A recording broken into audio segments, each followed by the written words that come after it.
So guys, before I start this video detailing into the video, I want to make one point here.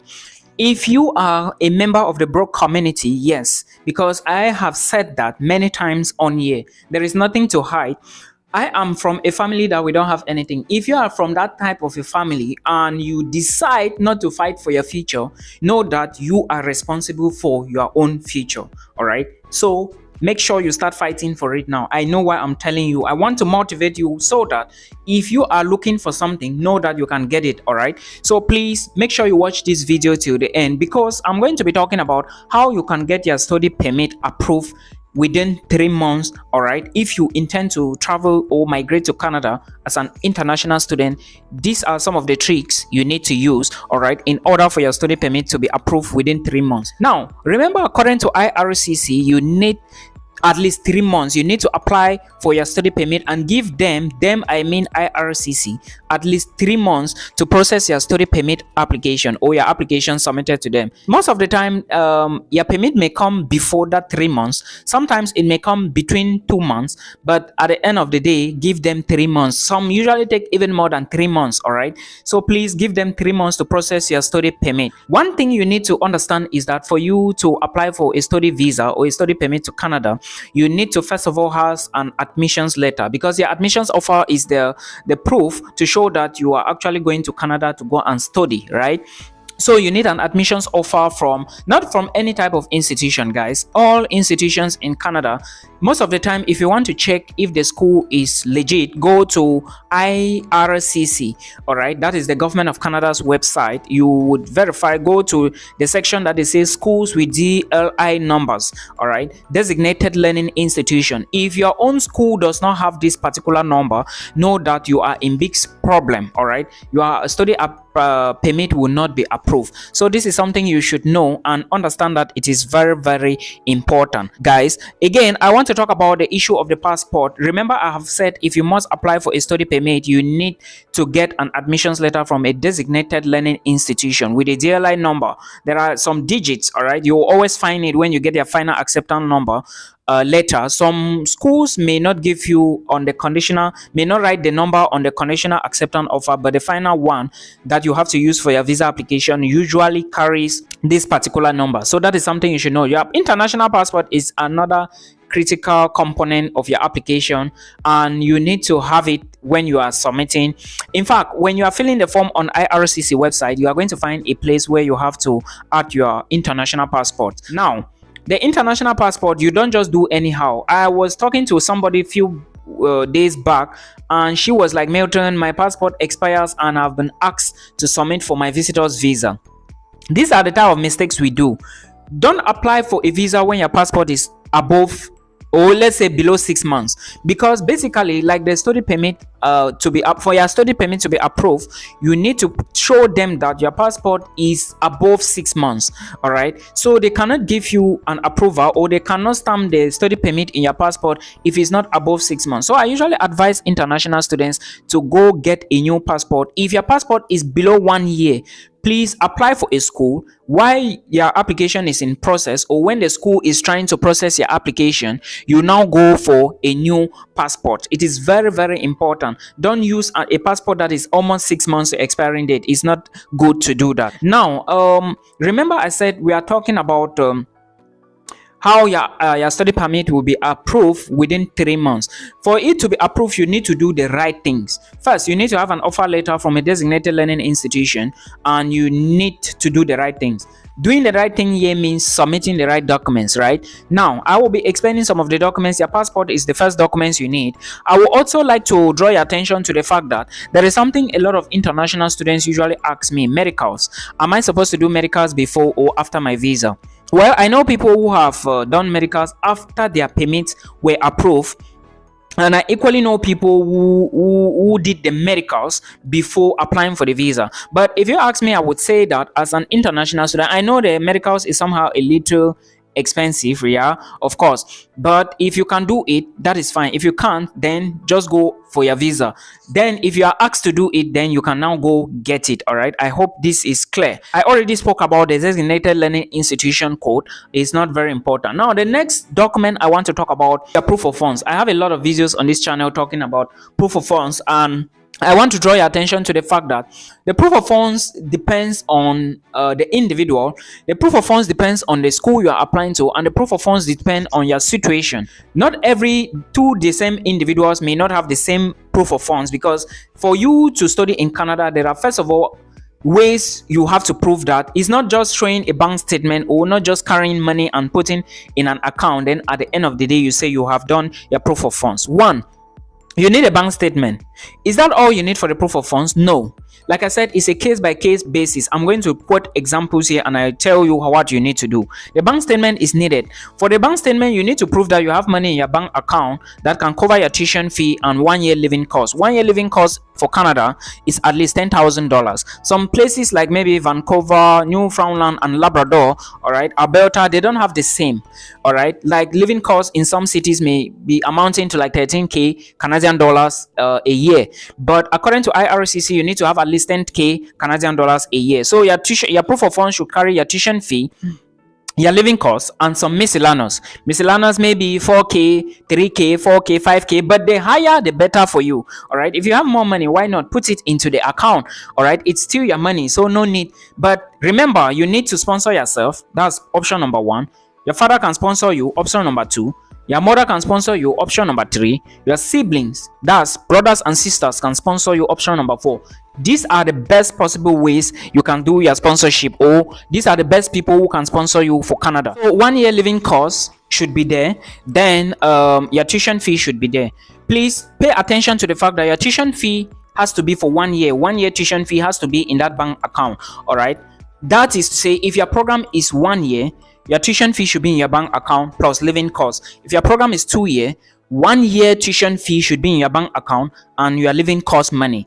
Then if your program is 3 years, your tuition fee for at least 1.5 years or 2 years should be in your bank account plus your living costs to avoid problems with immigration and quick approval of your visa. Please listen to me. If your program is 4 years, try to get at least 2 years or 2.5 years tuition fee in your bank account plus your living cost plus miscellaneous before you apply for this. Now, there are various ways you have to put this money. How old is the bank account supposed to be? According to IRCC, which is the Canadian immigration or the Canadian officials, you need to have a bank statement of 4 months old. That's, they need to see a bank statement for 4 months. All right. Now, the bank statement needs to be built. It needs to have influx and outflow of money, influx and outflow of money, influx and outflow. You don't just carry big money and you put it in the account the day you want to go and apply for a visa. If you are applying for your visa in May, you shouldn't just put money in April. No, you have to be building slowly, influx, outflow of the account. Let them see that the account is active. If you just carry money and you bumped into the account, you have not been using it, they will consider the account a dormant volcano. All right, a dormant volcano which is not active, they will not give you the visa. They will want to see that the account is active to be sure that it's a legit account. Okay, and it has to be 4 months old. You can put bank statement or pay slips for 6 months. It's not a problem, but make sure it is 4 months and above, all right, before you print it. Now, make sure the account is rotating. I already explained this, and I already explained how your tuition fee is going to be distributed. Like I said, it's a case-by-case basis. If you have to sponsor yourself, you have to show that where the money is coming from in your account. If you are telling the embassy you have $20,000 in your account, then you need to be able to prove to them how you got the money. You as a sponsor, as an international student, you can sponsor yourself. Option number 1. Now, the best possible ways is to prove that you have a business. Okay, then the second way, if you are proving that you have a business, you need to get all your documents for your business. If you have anything generating income for you, make sure it is legally operating. You get all the documents, you attach all the documents with proof and pictures. All right, then you show to the officials. I hope you understand me. I don't know what is happening here. You show to the officials. It is clear that way. Now, if you don't have a business, if you work and you want to go study, get a letter from your company to show that you are on a study leave. It is very important. Explain to your human resource department or the company. If they don't want to give you, I don't see reasons why they will not give you. Explain to them. When they give you, you now go for your studies, all right? And you are now going to be the one to sponsor yourself, because of course you can show your pay slips to show that you were working with a company and you are on study leave, and this is the money you have been earning, this is your pay slips, you are good to go, all right? This is a different case. Now, in the case where is your father sponsoring you, what is your father doing? He should support with documents. In the case where your mother is sponsoring you, let's assume that your mother is a businessman and he is sponsoring you. Excellent. Let him give you documents of all the registration of her business. Then you attach to your visa application. Then her bank statement as well. Her sponsorship letter. You should sign the sponsorship letter. If you want to notarize it, I think it is a great idea. But if not, I don't see any problem with that.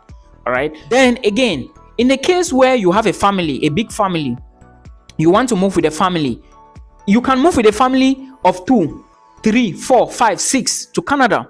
Because I see people, they often come and they are like, Milton, can I migrate with my family if I get admissions in a community college? Of course, yes. Like I told you, for you to get to work in Canada or for you to be safe in Canada, get an admissions offer in a college, in a program that can permit you study for at least 8 months upwards. That way you can be able to work in Canada after you finish the program. You can migrate to Canada with your family. But if you ask me, my personal opinion, I would say that if you intend to move with your family to Canada, get a program that will last at least 2 years or 3 years or more. Yes, while you go to school, your spouse will be working full time. It's not a big problem. All right, so get a program that will last long. This is the case where, because I'm saying this because I want you to be able to convince the visa official why you don't need your family away from you for too long. You understand? That's why you are taking them to Canada and other things. Then in the case where you don't have money in your account and you sell your property, you generate the money, right? The money now goes into your account like big money. Now you can explain now on your letter of explanation that you sold your property. To back it up, you show documents to show that the property was yours and now you sold it. This is the money on the document. This is how much I sold it. And when they are looking at your bank account, the bank account that their money went in, they will see that amount. They will see every explanation.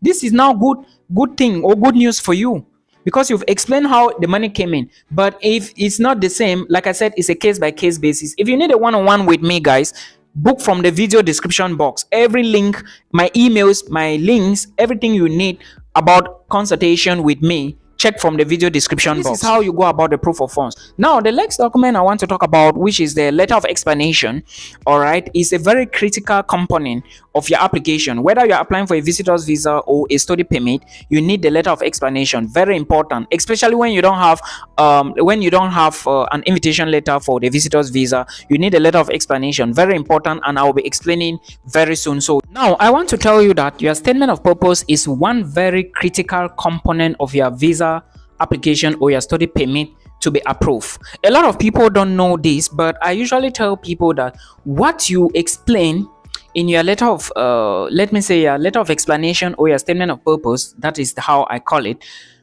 is going to determine if you will get the visa or not, aside of your proof of funds. All right, because it's not just a bank statement you show anyways for proof of funds. You have to add supporting documents. Now, there are things you need to mention in your statement of purpose. If you are going, let's say if you are on a study leave, you should be able to prove that. You should be able to explain to them. If you are not on a study leave, you should be able to explain to them what you have been doing before. Then equally, remember, home ties is very important. You should be able to satisfy or to show that you are going to return back home. Now, how do you explain the returning back home stuff? Of course, I know Tunde and maybe Olaole will never come back home. I know that. But of course, you have to explain to them. Many people, we know the trick already, but please make sure you write to explain to them. I read one statement of purpose. I was very disappointed. This lady booked a one-on-one with me and was like trying to read the statement her little sister wrote. I understand, international students, it is your duty, it is your life. All right, if you are broke, you will not be making such errors. I just believe maybe the family was wealthy. You cannot be writing a statement of purpose for a visa application and you are telling the visa official or maybe whosoever is going to review your application that when you graduated from NYCC, you moved to Ibadan, you did this, you moved to Douala, you did this, you were teaching in a secondary. What? They don't need all of that. Come on. There are things you need to put on your statement of purpose. All right. Home ties, for example. One, Do you have all parents? Are you going to be to come back to them to take care of them? Are you the one taking care of them? Did you explain on your statement of purpose? That is a home ties. Are your parents back home? Are your siblings back home? Did you prove that they are back home? Did you explain on your statement of purpose? That is home ties. Do you have a business? Did you show that you have a business? Is it the business that is going to be sponsoring your education? Do you explain to them that you are going to come back to your business when you finish your school? That is home ties. The things, are you on a study leave? Did your company give you a study leave or a leave letter to show that you are going for studies and you will come back to your company and continue with your job? That is home ties. So these are some of the things that we need to do. All right, you don't go explaining things that happened in industrial revolution in is it 1880? I don't even know. I didn't even do art. Explain your grandparents, your parents. You explain to them everything about your siblings. This is home ties. Now, this is not all about the statement of purpose. No, this is not all about it. There are a lot of things. You introduce yourself. All right, at the very top, you explain your educational background, the school, the program, and the province in which it is, and the duration of the program you are going to study in Canada. You move to the next paragraph. You talk about your family and your education. All right, you link it to how you are going to sponsor yourself. Is it you or your parents?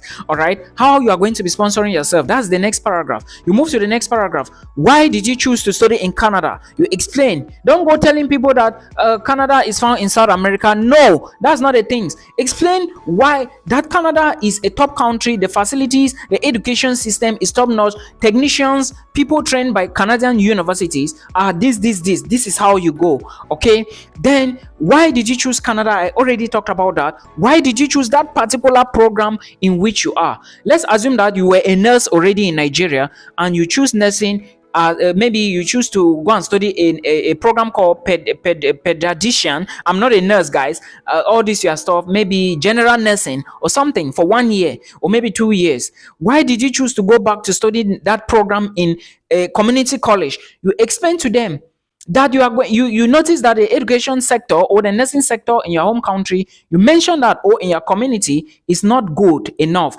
Nurses still lack some particular knowledge in particular fields. You explain, example, the field you are going to study, maybe general nursing or whatever. You tell them that after finishing the program, you have to come back, and this knowledge is going to equip you. Also, give lectures on particular areas within the facility you are working. All right, you see how it correlates now with your job leave, right? In the particular sector you are working. Then equally make them understand that you want to open a small hospital, a small clinic in your locality. Your locality is suffering a lot. All right, certain diseases because of poor hygienic conditions that they are going through. Maybe the water they are drinking is not perfect. All right, and nobody is doing anything about it, but you want to contribute your own small effort to help your people in your community. Therefore, you need knowledge from this program you want to go and study in Canada to operate the hospital, because you want to be the one to be in full support, though you are still going to listen from other organizations and gain more knowledge. But this particular program is going to help you build this hospital. All right, now you've seen that you have added a hospital to your home ties. You have told them, you explain to them that you want to be a hospital, but initially you said you have a job, or maybe you have all parents, you have siblings. All right, you understand, you have a job that you are going to come back. Now you added that you want to build a hospital when you return back to Nigeria. So these are some of the things that you need to put in your home ties that is going to convince or on your statement of purpose. How is the program going to help you before? All right, why did you choose Canada? Why did you choose that particular program? All right, things like this, you explain to them. Then you draw your conclusion. You tell them that if they give you this, it's going to help you a lot, not just helping you to gain knowledge, but help your community, because you want to gain this knowledge to transfer it to the hospital you want to build in your community. Always remember, the key point here is you must return back home. You must return back home. Don't give them any 1 inch of impression that you are not going to come back home. No, always make them understand you will come back home. It's very important, guys. So after that, you finish with your SOP, you gather the other documents, you now reach the point. Remember, you can submit these documents, you can upload a document, you save it, and you come back later, you sign in. All right, then you explain to them. When you reach the state now to upload these documents, you upload them. Make sure you check the documents you are uploading to make sure they have gone in there. All right, are you a nurse? Yes. Do you have a picture? Upload it. Right? Have you been working? Where are your pay slips? Where are pictures? Do you have a picture? of your job. Upload it. Don't feel shy. You need to show documents. Remember, you will not be there to be explaining all these things like the American embassy. No, this is the Canadian embassy. Everything ends on documentation. All right. I hope this is going to help you. Now, after you finish that, you submit all documents. You about to submit your application. You have to pay an application fee. I don't know how much the fixed amount is. It depends on the country anyway. When you pay with your Visa card or MasterCard, your application goes to them. They will send a link to you to book for biometrics. Those of you going to people's houses to go and do biometrics, I don't understand. Is that the location that you were given? Someone will tell me that, Milton, I went for my biometrics and it was an agent. I'm like, okay, where did you go for the biometrics? He said the agent brought some papers, I signed, I did some fingerprint. Is it the VFS office or the embassy or an agent? Some of you are just joking. I have never heard anywhere that an agent has the right to do biometrics for Canada visa stuff. At the end of the day, they'll come back to you and they're like, Milton, that person said I have to go back to Nigeria, then I come back before I travel to Canada. That person, some of you are just joking. Moon at the play. Anyways, I'm gone. So this is how the information is if you really want to study in Canada. After that, you pay the fee, then you go for biometrics. They are going to take your fingerprints, then you wait. All right. If they request for your passport, know that your visa has been granted and stuff like that. You live your life happily ever after. This is the process, guys. So let's take a look at the next video again. All right. Make sure you subscribe below so that when I post the next video, you are going to see the notification. All right. And watch the video. And make sure when you watch videos, you watch till the end so that you understand what I'm saying. Because if you watch the first 4 minutes, you may not get the material completely. Right. I hope this will help you till we meet again in another one.